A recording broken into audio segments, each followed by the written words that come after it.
newspaper has been doing just that for the past half century right here in the Valley. And all new this morning, ABC 15's Mark Thompson sitting down with the man keeping the dream alive. Mark, we've both had a chance to talk with this gentleman before, working on different stories here. He's just so fascinating and such a deep connection to the community.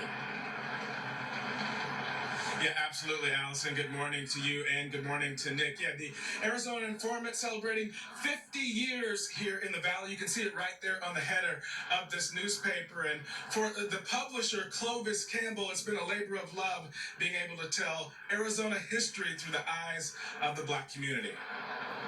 A lot of good memories here, a lot of good memories. His father, Clovis Campbell Sr., purchased the Arizona Informant newspaper back in 1970 for just $1.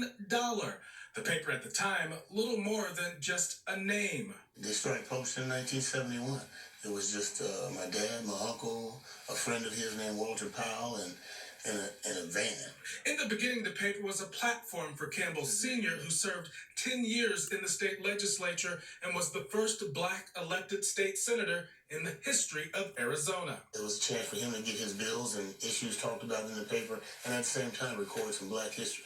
Campbell has fond memories of helping his father and uncle deliver papers in the early days, even the rites of passage that came along with it. My dad would take me out with him and do paper routes, and so he said, okay, we're going to start at this street today.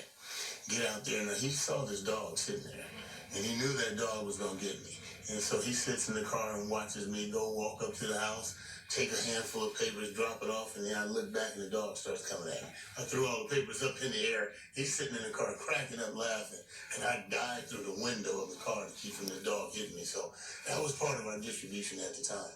As the Black community expanded over the years, outside of just South Phoenix, the paper expanded with it, joining a network of other Black newspapers across the country called the National Newspaper Publishers Association. From that group, we've learned to do more things with our publication and to be a better publication as well. The defining moment for the Arizona Informant coming in the mid-'80s as the Black community fought hard to get the state of Arizona to officially recognize the Dr. Martin Luther King Day holiday.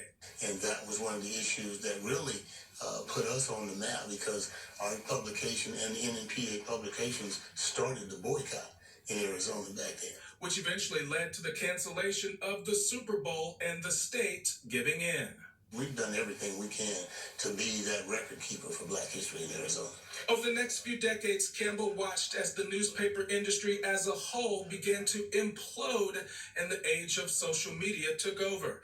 But instead of fighting it, he says, they pretty much stayed the course. Sure, they have a Facebook page and all, but he says there's just something about ink on paper. And what we found out is that a lot of people have never seen themselves in print. And so when you do put their picture in the paper, they go crazy. And they come by and pick up 100, 200 copies sometimes. Resilient, like the nature of its readers, the Arizona Informant continues to thrive. So 50 years means that we're going to look forward to 50 more years of recording Black history in Arizona.